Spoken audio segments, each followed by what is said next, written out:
নমস্কাৰ মই মজিদ বন্ধুসকল লগতে চাওক আজি সন্ধিয়াৰ 7টা গুৰুত্বপূৰ্ণ খবৰ প্ৰথমটো খবৰ লোকসভাৰ পিছত এইবাৰ ৰাজ্যসভাত গৃহীত হল ৱাকফ সংশোধনী বিধেয়ক ৰাজ্যসভাত বিলখনৰ সপক্ষে 128টা ভোট আৰু বিপক্ষে পৰিল 95টা ভোট শাসক পক্ষৰ হৈ নেতৃত্ব ল'লে জেপি নাড্ডাই আৰু বিৰোধীৰ নেতৃত্ব ল'লে মল্লিকাৰ্জুন খাৰ্গেই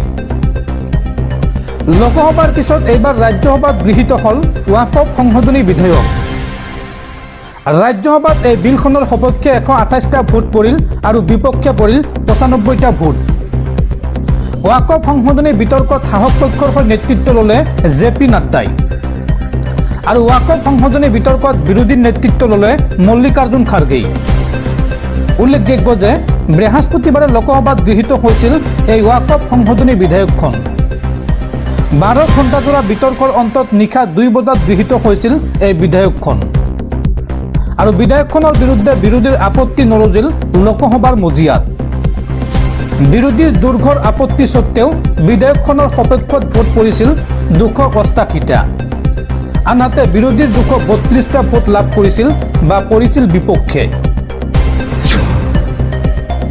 পৰৱৰ্তী খবৰ ৰাজ্যৰ লাখ লাখ চৰকাৰী কৰ্মচাৰীলৈ ভাল খবৰ বৃদ্ধি কৰা হল চৰকাৰী কৰ্মচাৰীসকলৰ ডিএ 2% পৰ্যন্ত বৃদ্ধি কৰা হৈছে চৰকাৰী কৰ্মচাৰী আৰু পেঞ্চনাৰসকলৰ মৰগীয়া বানচ এই বৃহৎ ঘোষণা ৰাজ্যৰ মুখ্যমন্ত্ৰী হিমন্ত বিশ্ব শৰ্মাৰ চৰকাৰী কৰ্মচাৰী আৰু পেঞ্চনাৰলৈ মুখ্যমন্ত্ৰী হিমন্ত বিশ্ব শৰ্মাৰ বৃহৎ ঘোষণা বৃদ্ধি কৰা হল চৰকাৰী কৰ্মচাৰীৰ মৰগীয়া বানচ 2%কৈ মৰগীয়া বানচ বৃদ্ধি কৰিছে চৰকাৰী কৰ্মচাৰীৰ চলিত বৰ্ষৰ 1 জানুৱাৰীৰ পৰাই কাৰ্যকৰী হ'ব এই সিদ্ধান্ত বিহুৰ আগতে পোৱা দৰমহাত সংলগ্ন কৰা হ'ব 2% ডিএ 53 পৰা 55%লৈকে বৃদ্ধি পালে মৰগীয়া বানচ কেবিনেট বৈঠকৰ অন্তত মুখ্যমন্ত্ৰী হিমন্ত বিশ্ব শৰ্মাৰ এই বৃহৎ ঘোষণা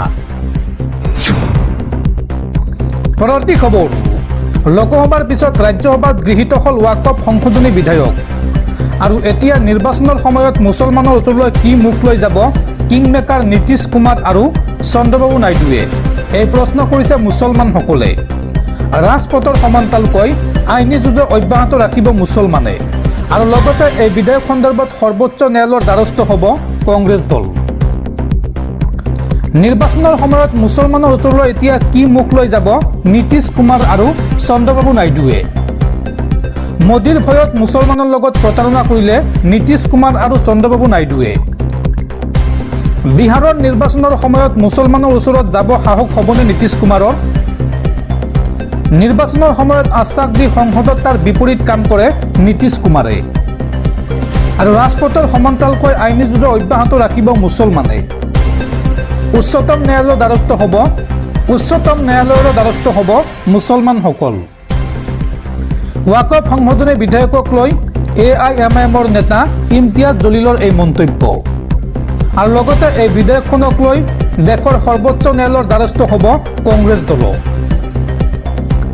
দৰ্শকসকল আৰু বহুতো গুৰুত্বপূৰ্ণ খবৰ আছে তাৰ আগতে আপোনাক জনাও যে যদি আপুনি এতিয়ালৈকে এইটো ভিডিঅ'ত লাইক কৰা নাই তেন্তে এতিয়াই ভিডিঅ'টোত লাইক কৰি দিয়ক আৰু এনেকুৱা ধৰণৰ ভিডিঅ'সমূহ নিতৌ চাবলৈ চেনেলটো ছাবস্ক্ৰাইব কৰি কাষত থকা বেল আইকনটো প্ৰেছ কৰি ৰাখক পৰৱৰ্তী খবৰ দেশবাসীৰ ওচৰত ক্ষমা বিচাৰিলে মুখ্যমন্ত্ৰী হিমন্ত বিশ্ব শৰ্মাই হঠাৎ কিয় দেশবাসীৰ ওচৰত ক্ষমা বিচাৰিলে মুখ্যমন্ত্ৰী হিমন্ত বিশ্ব শৰ্মাই চাওঁ আহক ৰাজপথত নামাজ পঢ়িব দিব লাগে বুলি অসমৰ এজন সাংসদে দাবী কৰে নাম নোলোৱাকৈ এইবাৰ গৌৰৱ গগৈৰ কটাক্ষ মুখ্যমন্ত্ৰীৰ গৌৰৱ গগৈৰ মতে বিশেষ সম্প্ৰদায়ৰ লোকেহে দেশ স্বাধীন কৰিছিল আৰু গৌৰৱ গগৈৰ এই দাবীক লৈ মুখ্যমন্ত্ৰী হিমন্ত বিশ্ব শৰ্মাৰ বিস্ফোৰক মন্তব্য ৱাকফ সংশোধনী বিধেয়কক লৈ নাম নোলোৱাকৈ গৌৰৱ গগৈক এইবাৰ কটাক্ষ মুখ্যমন্ত্ৰীগৰাকীয়ে এই সন্দৰ্ভত কয় যে ৰাজপথত নামাজ পঢ়িব দিব লাগে বুলি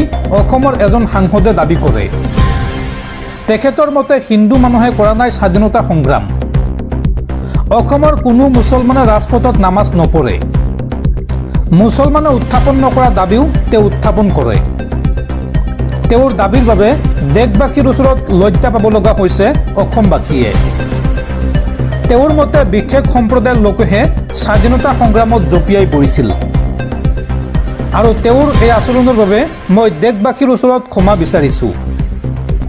সংবাদমেল যোগে মুখ্যমন্ত্ৰী হিমন্ত বিশ্ব শৰ্মাৰ এই মন্তব্য।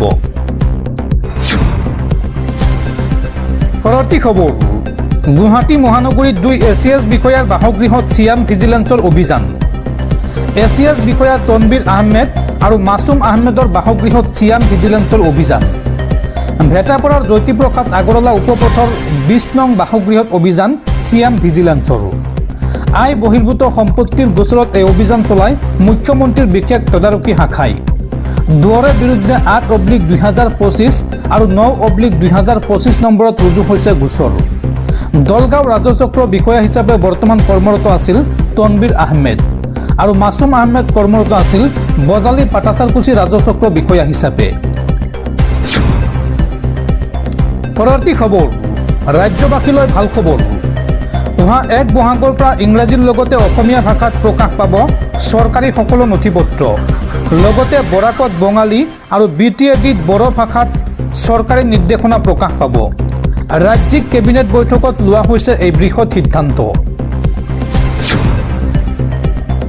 পৰৱৰ্তী খবৰ, লখিমপুৰৰ নাওবৈচাত চোৰে পালে মুখ্যমন্ত্ৰীয়ে দিয়া বিহুৰ উপহাৰ।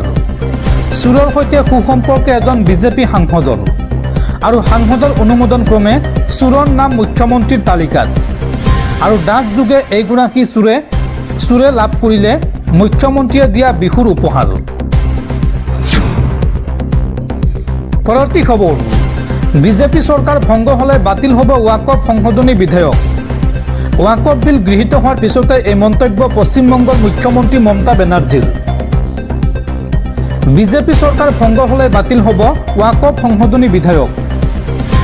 ৱাকফ বিল গৃহীত হোৱাৰ পিছতে পশ্চিমবংগৰ মুখ্যমন্ত্ৰী মমতা বেনাৰ্জীৰ এই প্ৰতিক্ৰিয়া। মমতা বেনাৰ্জীয়ে এই সন্দৰ্ভত মন্তব্য কৰি কয় যে এদিন হ'লেও ক্ষমতা হেৰুৱাব বিজেপিয়ে। নতুন চৰকাৰ আহিলে পুনৰ সংশোধন কৰা হ'ব এই বিধেয়ক। দেশক ভাগ ভাগ কৰিবলৈ এই বিধেয়ক আনিছে কেন্দ্ৰীয় চৰকাৰে। সম্পত্তিৰ অধিকাৰ মুছলমানৰো আছে। ৱাকফ সম্পত্তি মুছলমান সম্প্ৰদায়ৰ সামাজিক, সাংস্কৃতিক আৰু ধাৰ্মিক পৰিচয়। কেন্দ্ৰীয় চৰকাৰক এইদৰে কঠোৰ সমালোচনা পশ্চিমবংগৰ মুখ্যমন্ত্ৰী মমতা বেনাৰ্জীৰ। পৰৱৰ্তী খবৰ, এতিয়াৰ পৰা চৰকাৰী চিকিৎসালয় আৰু মেডিকেল কলেজত লাভ কৰিব বিনামূলীয়া ঔষধ। চৰকাৰী চিকিৎসালয়ত বিনামূলীয়া ঔষধ যোগানৰ বাবে 190 কোটি টকাৰ অনুমোদন ৰাজ্যিক কেবিনেটৰ। সংবাদমেল পাতি এই ঘোষণা কৰিছে মুখ্যমন্ত্ৰী হিমন্ত বিশ্ব শৰ্মাই।